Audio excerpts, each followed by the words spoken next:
எந்த ஒரு பட்டியலின மக்களும் மண்டல் கமிஷனை எதிர்க்கவில்லை. ஆனால் மண்டல் கமிஷனை எதிர்த்து மிகப்பெரிய போராட்டம் நாடு முழுவதும் வெடித்தது. பிற்படுத்தப்பட்ட மக்கள் என்பவர்கள் இடைநிலை சாதிகள் தான், உயர்ந்த ஜாதி கிடையாது. உள்ளபடியே சொல்ல வேண்டுமென்றால் இங்கு இடைநிலை சாதிகள் தான் அடிமையாக யாருக்கெல்லாம் கல்வியில், வேலைவாய்ப்பில், அரசியலில் அவர்களுக்கான பிரதிநிதித்துவம் வேண்டுமோ அவர்கள் எல்லாரும் வாருங்கள் என்று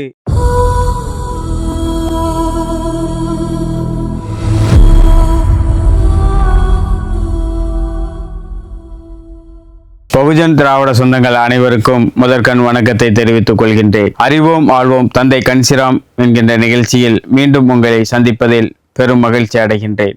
இந்த நிகழ்ச்சியின் வாயிலாக பல்வேறு தகவல்களை நான் உங்களோடு பகிர்ந்து வருகின்றேன். அந்த அடிப்படையில் தான் இன்றைய தந்தை கன்சிராம் எடுத்த உன்னதமான போராட்டத்தை பற்றி உங்களோடு பகிர இருக்கின்றேன். கடந்த 2000 ஆண்டுகளாக இந்திய சமூகம் சாதியினால் பிளவுபட்டு கல்வி, வேலைவாய்ப்பு உள்ளிட்ட அனைத்து உரிமைகளையும் இழந்து அடிமையாக வாழ்ந்து வந்தனர். அதன் பின்பு ஆங்கிலேயர் வருகை, அதன் பின்பு இந்திய சுதந்திரம், நாடு ஜனநாயகம், இப்படி மாறி மாறி வந்த காலகட்டத்தில் ஒரு குறிப்பிட்ட மக்கள் உரிமையை பெற்றனர். அதாவது பட்டியலின மக்கள் கல்வி, வேலைவாய்ப்பு, அரசியல் போன்ற தளத்தில் அவர்களுக்கான உரிமையை பெற்றனர். ஆனால் பிற்படுத்தப்பட்ட மக்கள் அவர்களுக்கான உரிமையை பெறவில்லை. அவர்களுக்கான உரிமையை பற்றியும் சிந்திக்கவில்லை. நாடு சுதந்திரம் அடையும் பொழுது இந்த குடியரசு மலர்ந்த பின்பு கிட்டத்தட்ட ஒரு 1000 பிற்படுத்தப்பட்ட சாதிகள்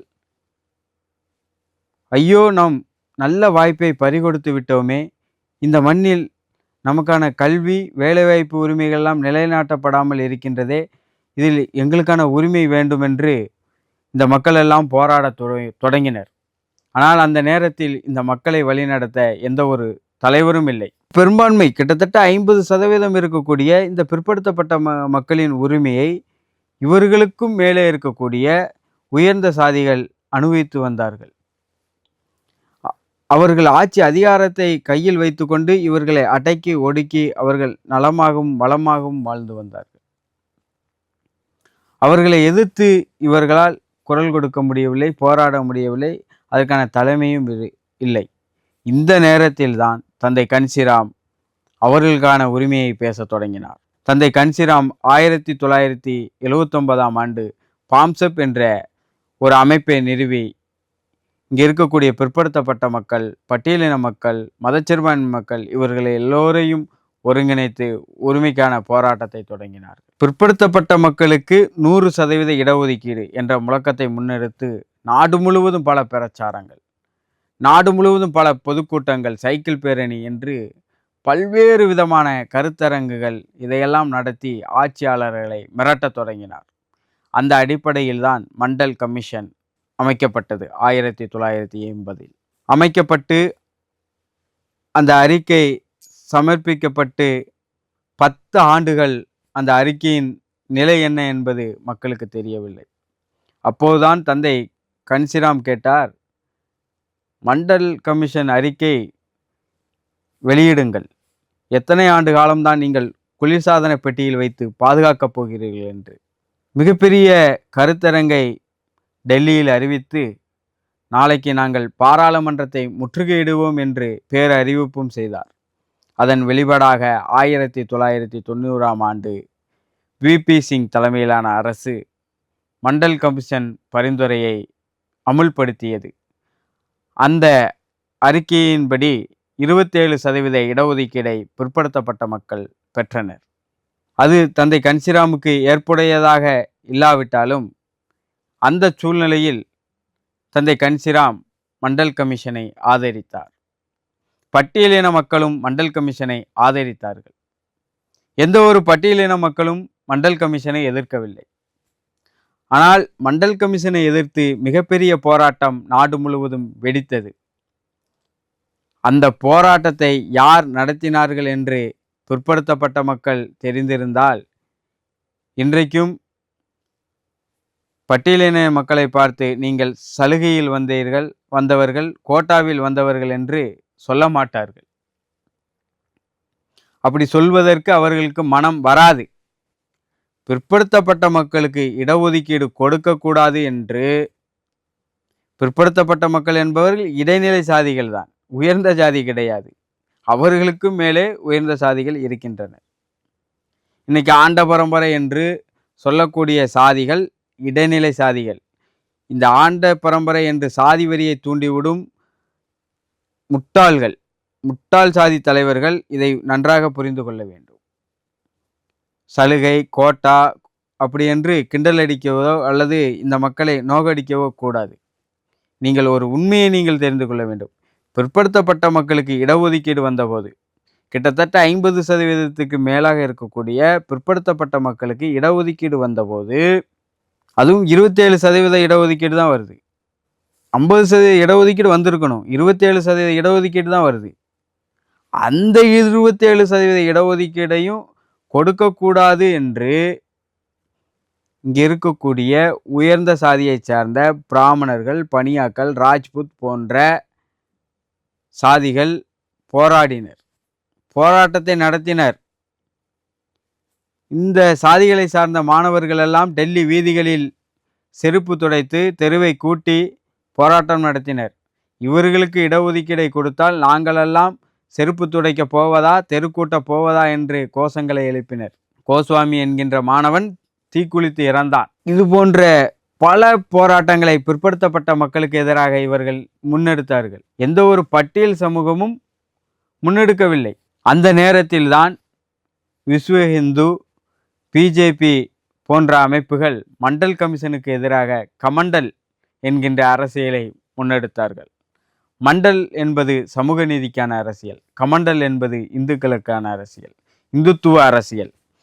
மண்டல் என்பது இங்கே இருக்கக்கூடிய பிற்படுத்தப்பட்ட மக்களை ஒருங்கிணைக்கும் அரசியல். கமண்டல் என்பது இங்கே இருக்கக்கூடிய பிற்படுத்தப்பட்ட மக்களை தனித்தனி சாதியாக பிரித்து அவர்களை சாதி பெருமையோடு வஞ்சிக்கப்பட்ட மக்களாக, அடிமைகளாக வாழ வைக்க வேண்டும் என்கின்ற அரசியல்தான் கமண்டல், இந்துத்துவ அரசியல். இதை எதிர்த்து தந்தை கன்சிராம் அவர்கள் இங்கே இருக்கக்கூடிய பிற்படுத்தப்பட்ட மக்களை, பட்டியலின மக்களை, மதச்சிறுபான்மை மக்களை ஒருங்கிணைத்து மாற்றத்திற்கான பகுஜன் அரசியலை முன்னெடுத்தார் என்பது வரலாறு. ஏனென்று சொன்னால், இங்கு பிற்படுத்தப்பட்ட மக்கள் உரிமைகள் பெற போகும்போதுதான் பிற்படுத்தப்பட்ட மக்களிடையே ஒரு ஒற்றுமை மேலோங்கும் போது இவர்களின் ஒற்றுமையை சீர்குலைக்கும் விதமாக இந்த கமண்டல் அரசியலை முன்னெடுத்து அயோத்தியில் பாபர் மசூதியை இடித்து மதவாதத்தை தூண்டினார்கள். மதவாத அரசியல் என்பது இங்கு சாதிகளை பாதுகாக்கக்கூடிய ஒரு முகமூடி அரசியல். அதற்கு தான் இந்த மக்கள் மீது மூட நம்பிக்கையும் கடவுள் நம்பிக்கையும் விதைத்து கொண்டு இருக்கிறார்கள். இதையெல்லாம் புரிந்து கொள்ளாமல் பிற்படுத்தப்பட்ட மக்கள் தொடர்ந்து பட்டியலின மக்களை தான் எதிரியாக பார்த்து கொண்டு இருக்கிறார். இன்றைக்கும் நீங்கள் புள்ளி விவரம் எடுங்கள். இங்கு பிற்படுத்தப்பட்ட மக்களின் இடப்பங்கீட்டை யார் தின்னு கொளுத்து வாழ்ந்து கொண்டு இருக்கிறார்கள் என்பது உங்களுக்கு புரியும். இங்கு பெரும்பான்மையாக அரசு வேலைவாய்ப்புகளிலும் சரி, அரசியலிலும் சரி, சட்டமன்றத்திலும் சரி, பாராளுமன்றத்திலும் சரி யார் இருக்கிறார்? இந்தியா முழுவதும் கணக்கெடுங்கள். பிற்படுத்தப்பட்ட மக்களுக்கான இடத்தை ஆக்கிரமிப்பு செய்தவர்கள் யார் என்பது உங்களுக்கு புரியும். இன்றைக்கு இருக்கக்கூடிய பட்டியலின மக்கள் அவர்களுக்கான பங்கை தான் பெற்றுக்கொண்டு இருக்கிறார்கள். பிற்படுத்தப்பட்ட மக்களுக்கான பங்கை அவர்கள் பெறவே இல்லை. பிற்படுத்தப்பட்ட மக்களுக்கான இடப்பகிர்வை இந்த மண்ணிலே பார்ப்பனர்கள் தான் அனுபவித்து கொண்டு இருக்கிறார்கள். ஆனால் அவர்களை நோக்கி இந்த பிற்படுத்தப்பட்ட மக்கள் கேள்வி எழுப்பதற்கோ, ஆட்சியாளர்களை எதிர்த்து போராடுவதற்கோ தைரியம் இல்லை, திராணி இல்லை. அதற்கான திராணியை, தைரியத்தை கொடுக்க எந்த ஒரு தலைவரும் இல்லை. அதற்கான தைரியத்தையும் திராணியையும் கொடுத்தவர் தந்தை கன்சிராம். இதை அறியாமல் தொடர்ந்து இப்போ என்ன சொல்றாங்க, 95 மதிப்பெண் எடுத்தால் பிற்படுத்தப்பட்ட மக்கள் வேலைவாய்ப்புக்கு போக முடியல. ஆனால் 50 மதிப்பெண் எடுத்த பட்டியலின சமூகத்தை சார்ந்தவர்கள் வேலைக்கு போகிறார் என்று. அவர்களுக்கான உரிமையை போராடி 1950ஆம் ஆண்டே பெற்றுவிட்டனர். நீங்கள் உங்களுக்கான உரிமையை போராடி இன்றும் பெறவில்லை. இன்றைக்கும் உங்களுக்கு போராடுவதற்கான உரிமை இருக்கிறது. இங்கே இருக்கக்கூடிய பிற்படுத்தப்பட்ட மக்களை எல்லாம் ஒருங்கிணைத்து நீங்கள் போராடுங்கள் உங்களுக்கான இடப்பகிர்வை பெறுவதற்கு. அதை நிகழ்த்தாமல் தொடர்ந்து பட்டியலின மக்களே நீங்கள் எதிரியாக பார்ப்பது என்பது உங்களது தாழ்வு மனப்பான்மையை தான் காட்டுகிறது. உங்களின் அறியாமையை தான் காட்டுகிறது. உள்ளபடியே சொல்ல வேண்டுமென்றால் இங்கு இடைநிலை சாதிகள் தான் அடிமையாக தாழ்வு மனப்பான்மையோடு வாழ்ந்து கொண்டு இருக்கிறார்கள். இந்த மனப்பான்மையெல்லாம் உடைத்தெறிந்து நீங்கள் வர வேண்டும். உங்களுக்கான பொது எதிரி யார் என்பதை நீங்கள் தெரிந்து கொள்ள வேண்டும்.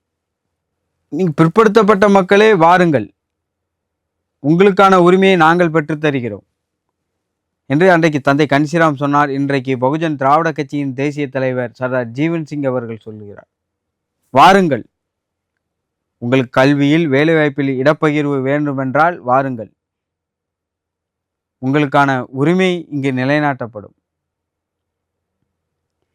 நீங்கள் அதிகாரத்திற்கு அடிமையாக இருந்து கொண்டு பட்டியலின மக்களை எதிர்ப்பது என்பது முட்டாள்தனம். பட்டியலின மக்கள் கையில் அதிகாரம் இல்லை. உங்கள் இடத்தை அவர்கள் ஆக்கிரமிக்கவில்லை. உங்களின் இடத்தை ஆக்கிரமித்தவர் யார் என்பதை நீங்கள் உணர்ந்து கொள்ள வேண்டும். அதை உணர்ந்து கொண்டு தெரிந்து கொண்டு பட்டியலின மக்களோடு மதச்சிறுபான்மை மக்களோடு நீங்கள் கைகோர்த்து நிற்க வேண்டும். இங்கு இந்துத்துவ அரசியலை நீங்கள் புறந்தள்ள வேண்டும். இங்கு மதம் கடவுள் என்று உங்கள் மீது திட்டமிட்டு திணிக்கப்படுவது நீங்கள் எந்த நிலையிலும் ஒரு சகோதரத்துவ பிணைப்பிற்குள் வந்துவிடக்கூடாது என்பதற்காக, தனித்தனி சாதியாக இருக்க வேண்டும் என்பதற்காக, உங்களையெல்லாம் ஆட்சி அதிகாரத்தை கைப்பற்ற வேண்டும் என்பதற்காக தான் இந்துக்களே வாருங்கள் என்பார்கள் RSS சங் பரிவார் கூட்டங்கள். அதிகாரத்தை கைப்பற்றிய பின் கீழ் சாதிக்காரனே வெளியே போ என்பார்கள். இதுதான் யதார்த்தம். நீங்கள் காந்தியை என்று நம்பினீர்கள், இன்று இந்துத்துவ கும்பல்களை நம்புகிறீர்கள். ஆனால் உங்களுக்கான உரிமை கிடைக்கவில்லை. நீங்கள் யாரை நம்ப வேண்டும் என்பதை இன்றும் முடிவு செய்யவில்லை என்றால் வரும் தலைமுறை மிகவும் இழிநிலையை நோக்கி செல்லும். ஏன் இதை இங்கு சொல்கிறேன் என்று சொன்னால், உங்களுக்கான சாதி தலைவர்கள் என்று சொல்லக்கூடியவர்கள் சாதி பெருமையை கூர்மைத்திட்டும் விதமாகத்தான் செயல்பட்டு கொண்டு இருக்கிறார்களோ தவிர உங்களுக்கான உரிமையை பேசவில்லை. அவர்கள் பட்டியல் மக்களுக்கு எதிராகத்தான் உங்களை தூண்டிவிடுகிறார்கள். ஆனால் இங்கு ஆட்சியாளர்களாக இருக்கக்கூடியவர்களுக்கு அடிமையாக வைத்திருக்கின்ற வேலையை தான் செய்கிறார்கள். ஆட்சியாளர்களை எதிர்த்து நீங்கள் கேட்கும் பொழுதுதான் அவர்கள் ஆக்கிரமித்துள்ள அந்த இடத்தை காலி செய்வார்கள். ஆட்சியாளர்களை நீங்கள் பாதுகாத்து கொண்டு பட்டியலின மக்களை அடக்குவது என்பது மிகப்பெரிய மோசடித்தனம். தமிழ்நாட்டை எடுத்துக்கொண்டு வேண்டும் என்று சொன்னால், இங்கு பிற்படுத்தப்பட்ட மக்கள் பார்ப்பன எதிர்ப்பின் விளைவாக அவர்களுக்கான உரிமையை மாநில அளவில் தக்க வைத்துக் கொண்டிருக்கிறார்கள். மிகப்பெரிய உதாரணம். அப்போ நீங்க மத்தியிலும் உங்களுக்கான இடப்பகிர்வை பெற வேண்டும் என்று சொன்னால் ஆட்சியாளர்களை தான் எதிர்க்க வேண்டும், பட்டியலின மக்களை அல்ல. அன்றைக்கு திராவிட இயக்கத்தின் போராட்டம் என்பது ஆட்சியாளர்களை எதிர்த்து தான், பட்டியலின மக்களை எதிர்த்து கிடையாது. அதன் விளைவாகத்தான் இன்று இங்கு பிற்படுத்தப்பட்ட மக்கள் சுயமரியாதையோடு வாழ்ந்து வருகின்றார்கள். இன்றைக்கு பிற்படுத்தப்பட்ட மக்களும் இந்த தமிழ்நாட்டில் ஒரு சில சாதிகள் தான் அதன் பலனை பெறுகிறார்கள். மற்றவர்கள் எல்லோரும் வஞ்சிக்கப்பட்ட மக்களாக தான் இருக்கிறார்கள். ஆகையால் முழுமையான மாற்றத்தை நோக்கி நாம் போராட வேண்டிய காலகட்டத்தில் இருந்து கொண்டு இருக்கின்றோம். முழுமையான போராட்டத்தை நோக்கி இங்கு இருக்கக்கூடிய மக்கள் எல்லோரும் அணிதிரள வேண்டும். யாருக்கெல்லாம் கல்வியில், வேலைவாய்ப்பில், அரசியலில் அவர்களுக்கான பிரதிநிதித்துவம் வேண்டுமோ அவர்கள் எல்லாரும் வாருங்கள் என்று இந்த காணொளியின் வாயிலாக அழைப்பை விடுக்கின்றேன். இன்றைக்கு சர்தார் ஜீவன் சிங் அவர்கள் இந்திய தேசம் முழுவதும் மாற்றத்திற்கான மக்களுக்கான அரசியலை முன்னெடுத்து வருகிறார். அந்த அரசியலில் நீங்கள் எல்லோரும் அணியமாக வேண்டும். மண்டல் கமண்டல் அரசியலை நீங்கள் புரிந்து கொள்ள வேண்டும். அன்றைக்கு நீங்கள் எல்லோரும் தந்தை கன்சிராம் பின் அணிவகுத்து நின்றிருந்தால் இன்றைக்கு மிகப்பெரிய புரட்சியை, மாற்றத்தை இந்த மண்ணிலே ஏற்படுத்தி இருக்க முடியும். ஆனால் கிட்டத்தட்ட 100 சாதிகள் அவர்கள் எல்லோரும் ஒருங்கிணைந்து நின்றார்கள். அதன் விளைவாக உத்தரப்பிரதேசத்தில் ஆட்சியை பிடித்தார், மிகப்பெரிய அரசியல் கட்சியை நிறுவினார். அந்த சூத்திரத்தை இன்றைக்கு நீர்த்து போகச் செய்யாமல் உயிர்த்தெழச் செய்ய வேண்டும். அதற்கு நீங்கள் எல்லோரும் பகுஜன் திராவிட கட்சியில் அணிமாக வேண்டும், சர்தார் ஜீவன் சிங் தலைமையை ஏற்க வேண்டும் என்று கூறிக்கொண்டு உங்களிடமிருந்து விடைபெறுகிறேன். நன்றி, வணக்கம். ஜெய் கன்சிராம்.